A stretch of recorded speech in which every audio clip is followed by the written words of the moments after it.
Seldom does the modern mind truly grasp the olfactory assault of the ancient world.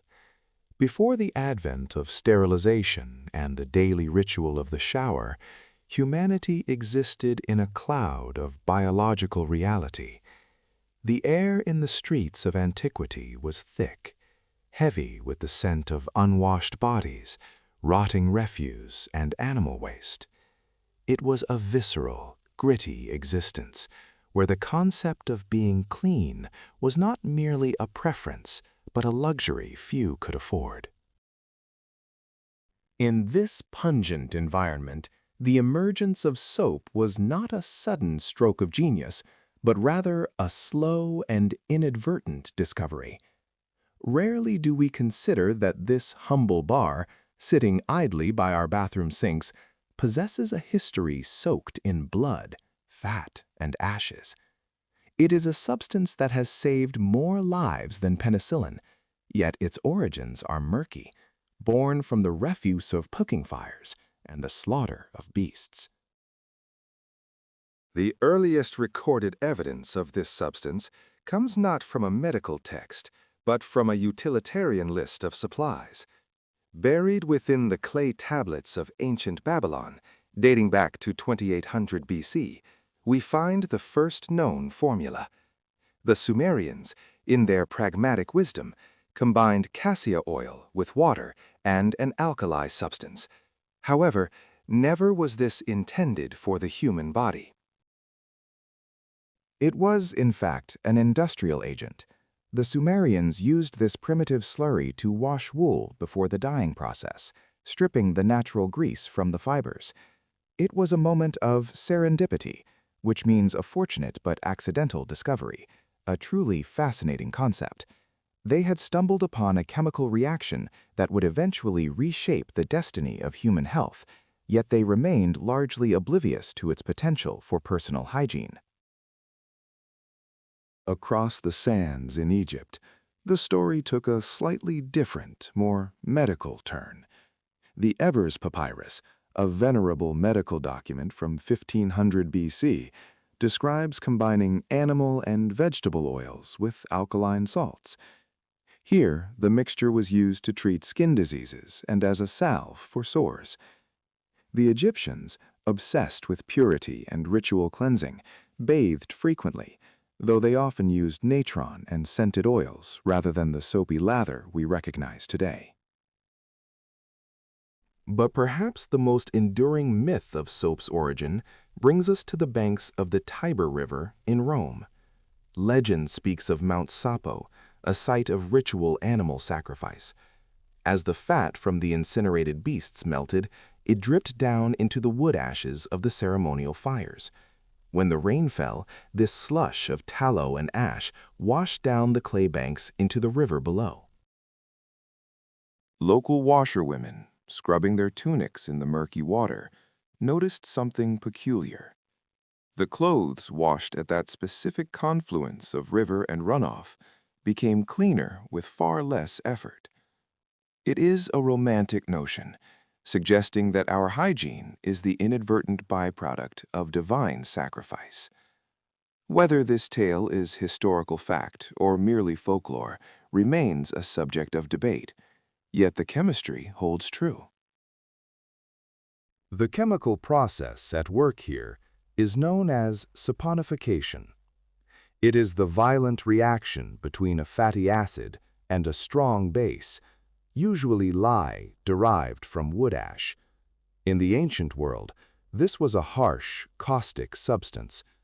Little did the Romans know that this chemical marriage was breaking down the surface tension of water, allowing it to surround and lift away dirt in a way that water alone never could. Despite this knowledge, the Romans themselves looked upon soap with a certain degree of suspicion. For the sophisticated citizen of the empire, cleaning the body was a mechanical process, not a chemical one. They would slather themselves in olive oil and then scrape it off with a curved metal tool called a strigil. They literally scraped the dirt, sweat, and dead skin from their bodies, leaving the pores open, but not necessarily sanitized. For their laundry, however, the Romans relied on a much more surreptitious ingredient. They utilized fermented urine. The ammonia found in stale urine was excellent for bleaching togas and removing grease stains. Large vessels were placed on street corners to collect urine from passers-by, a commodity so valuable that the Emperor Vespasian famously placed a tax upon it. Soap, as a product for hair and skin, was viewed by the Romans as a barbaric habit. It was the Gauls and the Germanic tribes of the north who used a soft, paste-like soap made from goat tallow and beechwood ash. But they did not use it to be clean.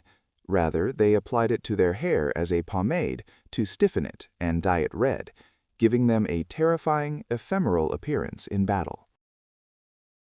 It was a moment of irony, which means a situation that is strange because it is the opposite of what one expects, a truly fascinating concept. The barbarians possessed the very substance that would later define civilization's standard of cleanliness, yet they used it for intimidation. The Romans, masters of aqueducts and baths, dismissed the very chemistry that could have saved them from the plagues that festered in their crowded cities.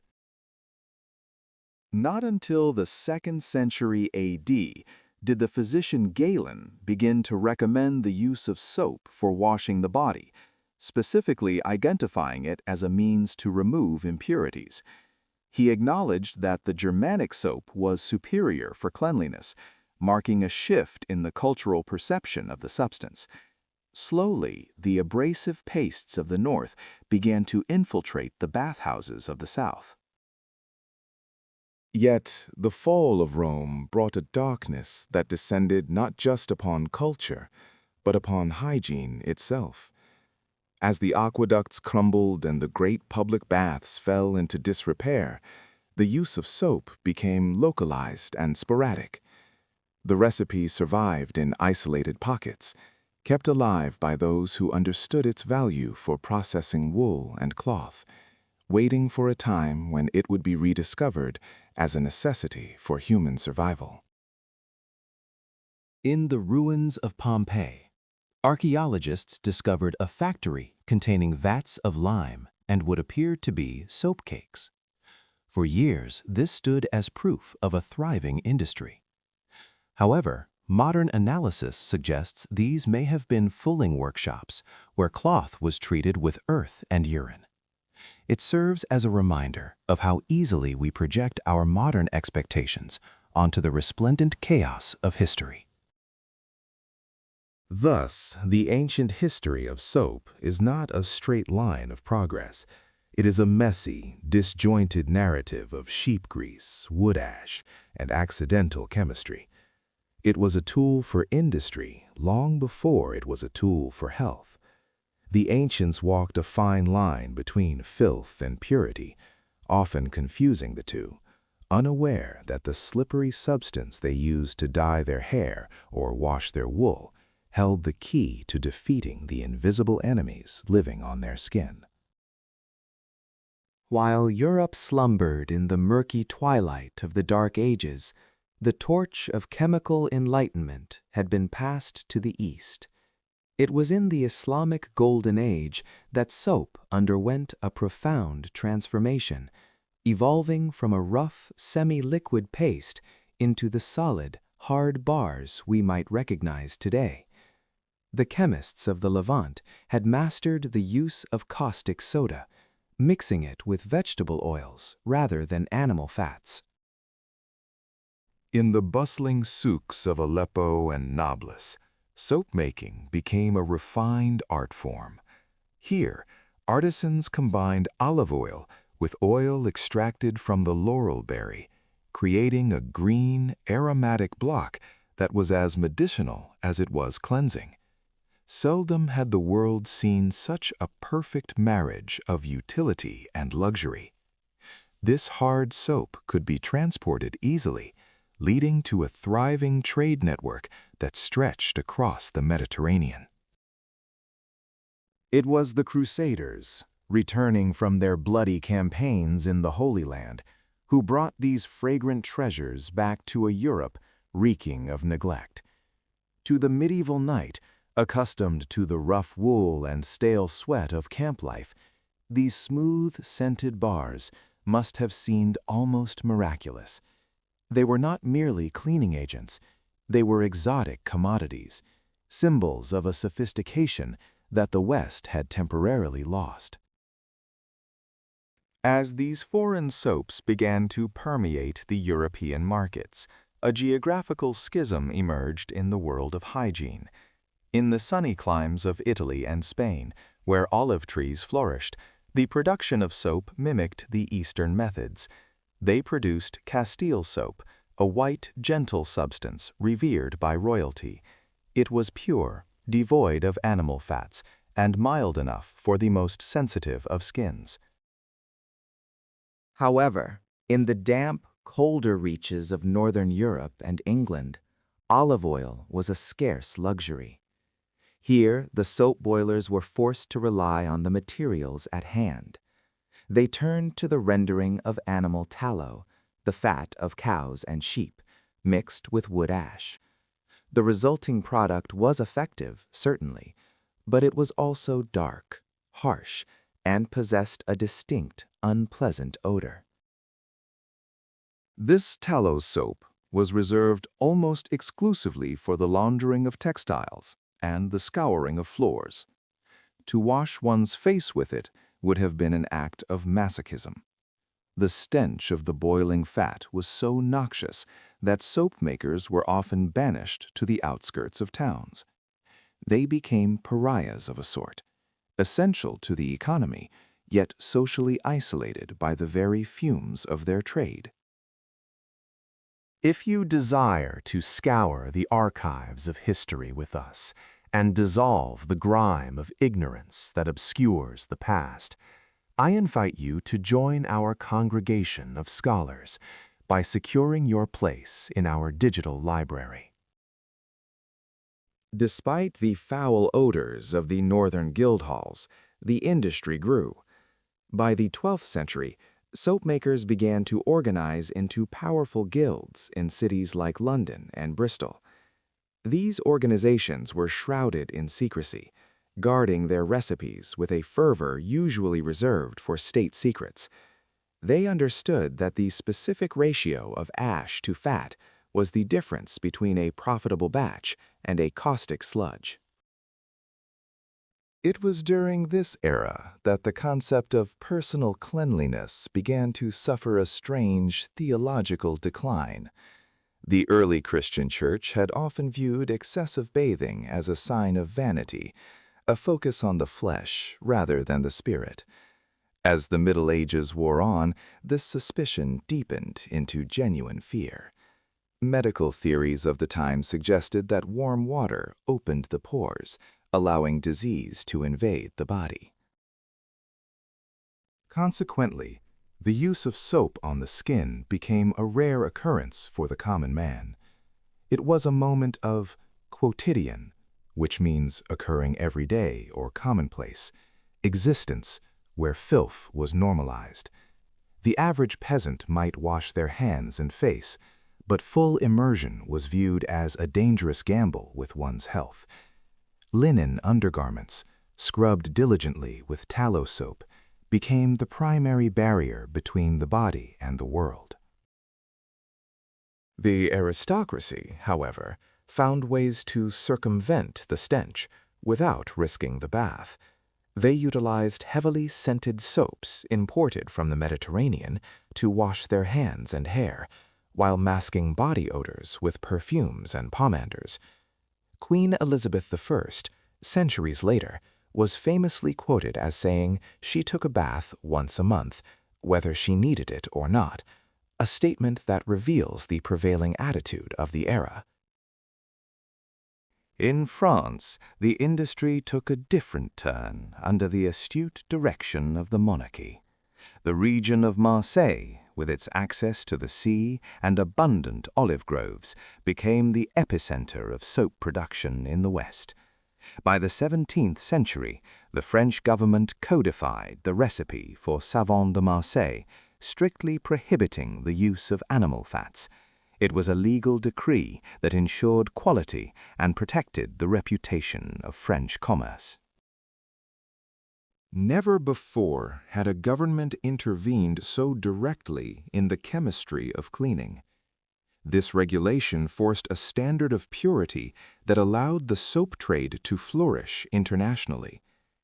While the English were still boiling mutton fat in cauldron-filled sheds, the French were exporting refined, olive-based cubes that were coveted from Russia to the Americas. The divide between the rough and the refined was stark. Yet, even as the quality of soap improved, the understanding of its function remained primitive. It was seen as a mechanical solvent, a way to remove visible dirt. The microbial world remained an invisible, terrifying mystery. When the Black Death swept across Europe, wiping out a third of the population, humanity stood defenseless, unaware that the humble mixture of fat and ash could have disrupted the lipid envelopes of the bacteria, destroying them. As we move toward the industrial age, we see the stage being set for a revolution. The soap boilers were still stirring their vats by hand, relying on intuition and tradition. But science was awakening. The alchemists were slowly giving way to chemists, and the secrets locked within the molecular structure of soap were about to be cracked open, changing the fate of the human species forever. Into this volatile mix of ignorance and necessity stepped a figure of tragic genius, Nicolas Leblanc. It was late in the 18th century when this French surgeon, driven by a shortage of soda ash from natural sources, devised a method to synthesize the material from common salt. Never had the world seen such a radical transmutation of abundant raw materials into a precious industrial necessity. The Leblanc process, as it came to be known, was a double-edged sword of progress. While it provided the alkali needed to produce soap on a massive scale, it released hydrochloric acid gas as a byproduct, blighting the landscape and poisoning the air. It was a stark example of the inadvertent consequences of industrial ambition, where the quest for cleanliness birthed a new kind of environmental filth. Little did Leblanc know that his contribution would ultimately lead to his own ruin. Despite revolutionizing the chemical industry, the turbulent politics of the French Revolution stripped him of his patents and his factory. He died destitute, a suicide in a cold asylum, while the world began to wash itself with the fruits of his intellectual labor. It is a melancholic reminder that history often devours its architects. Across the Channel in England, the soap industry faced a different kind of adversary, not chemical, but bureaucratic. For over a century, the British government imposed a draconian tax on soap, classifying it as a luxury item rather than a necessity. The tax collector would lock the lids of the boiling pans at night to prevent illicit production, treating hygiene as a taxable vice. This exorbitant levy meant that for the working class, cleanliness remained an elusive dream. The poor were forced to rely on the foul-smelling byproducts of the slaughterhouse, while the wealthy enjoyed the perfumed, tax-paid cakes of the elite perfumers. It was a period where one's scent was a direct indicator of one's social standing, a sensory divide that reinforced the rigid class structures of the Victorian era. Only with the repeal of this tax in the mid-19th century did the floodgates truly open. Suddenly, soap became affordable for the masses, and the industry exploded with a fervor that reshaped society. It was a moment of salubrious, which means favorable to or promoting health, change that swept through the crowded tenements of London and the industrial heartlands. With the economic barriers removed, the manufacturing process underwent a thunderous evolution. The small, venerable workshops of the Guild era were swallowed by massive factories. Here, giant vats, some 3 stories deep, boiled continuously, tended by men who walked narrow planks above the caustic, bubbling inferno. The air in these places was thick with the acrid taste of lye and the heavy, cloying scent of rendered fat. Simultaneously, the science of soap was being demystified by another Frenchman, Michel Eugène Chevreul. He demonstrated that fats were not merely simple substances, but were composed of fatty acids and glycerin. His elucidation of this chemical relationship allowed for precise formulations. No longer was soap-making a game of guesswork. It had become a strict discipline of weights and measures.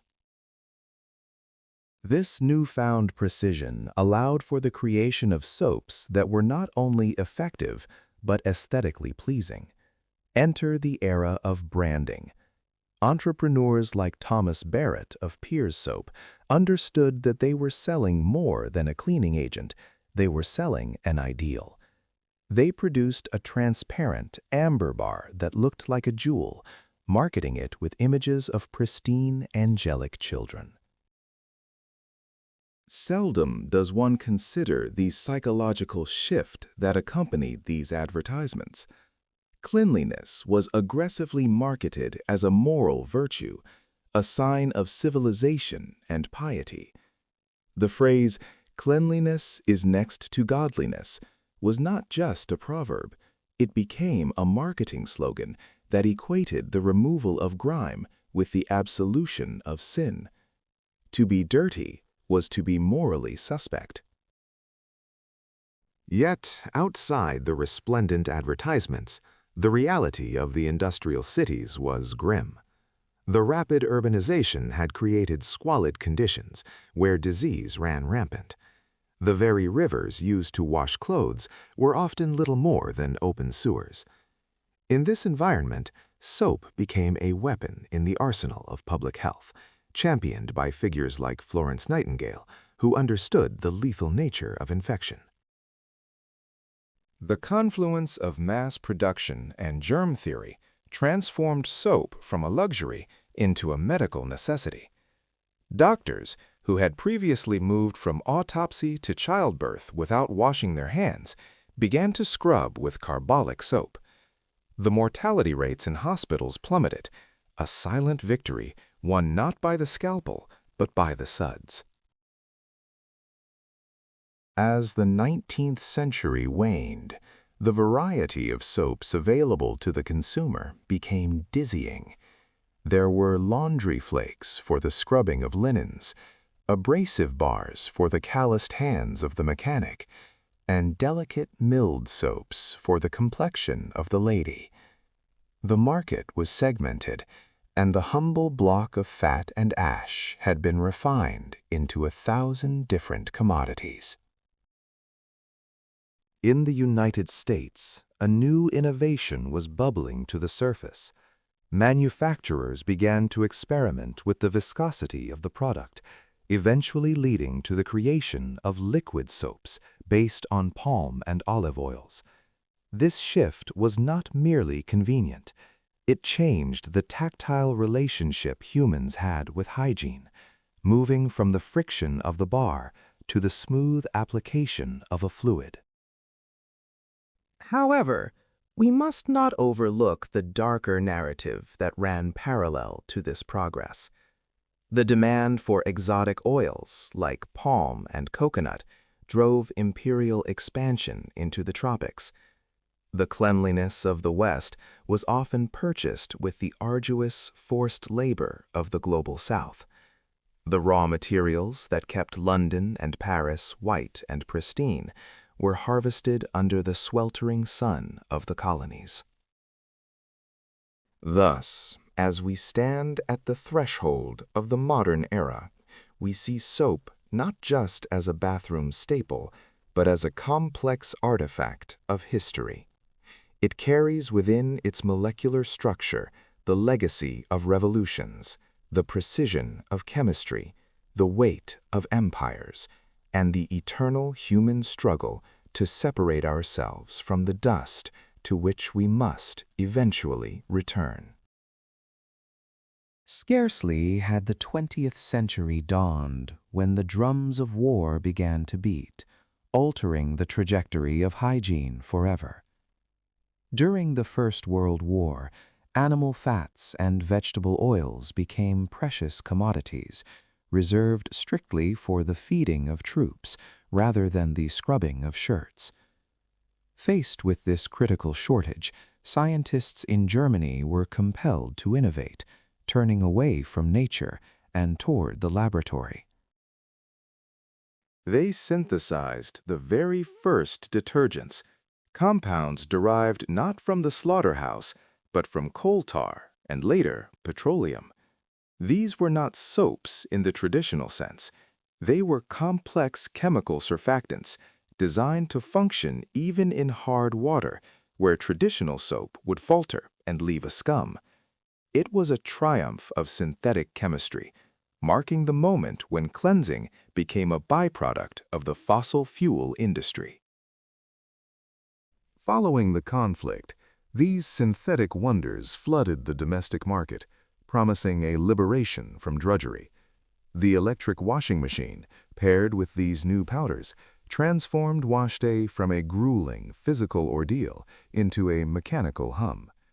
Never before had the maintenance of a household required so little caloric expenditure from its inhabitants, freeing time for leisure and other pursuits. So powerful were the corporations behind these products that they began to shape the cultural landscape itself. They sponsored radio dramas and, later, television serials, targeting the homemakers who controlled the domestic budget. Thus, the term soap opera was coined, inextricably linking high melodrama and emotional turmoil with the sale of laundry powder. As the century progressed, the obsession with cleanliness morphed into a war against the invisible. We entered the age of the antibacterial, where hand gels and sanitized wipes became the armor of the modern citizen. We sought to eradicate every microbe, little realizing that in our zeal we were destroying the beneficial bacteria that protect our skin, leaving us vulnerable to the very things we feared. Yet this chemical convenience came at a hidden cost that we are only now beginning to understand. The phosphates used to brighten our whites washed into rivers, feeding algae that choked the life from aquatic ecosystems. We found that our desire for spotless clothing was leading to the inadvertent pollution of the very water sources we relied upon. In a fascinating turn of events, the 21st century has witnessed a rejection of the synthetic in favor of the ancestral. There has been a resurgence of the artisan, the small batch creator who returns to the ancient methods of Babylon and Rome.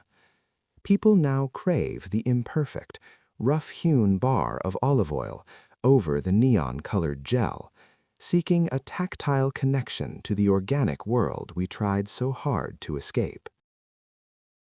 What, then, does this long and slippery history teach us? We often view soap merely as a utilitarian object, a mundane necessity sitting on the edge of the sink. But if one looks closer, it reveals itself as a barrier against the fundamental chaos of nature. It is our primary defense against entropy, which means a gradual decline into disorder, and the inevitable decay of biological matter. Every time we wash our hands, we are performing a ritual that separates the human from the animal. We are washing away the dirt of the earth, the grease of our labor, and the pathogens of our environment. It is an act of renewal, a momentary restoration of order in a universe that constantly tends toward disarray. Consider, for a moment, the paradox of the soap bar itself. It fulfills its purpose only by destroying itself. With every use, it diminishes, sacrificing its own substance to preserve ours. It is an ephemeral object, destined to disappear, leaving behind only the memory of a scent and the sensation of purity.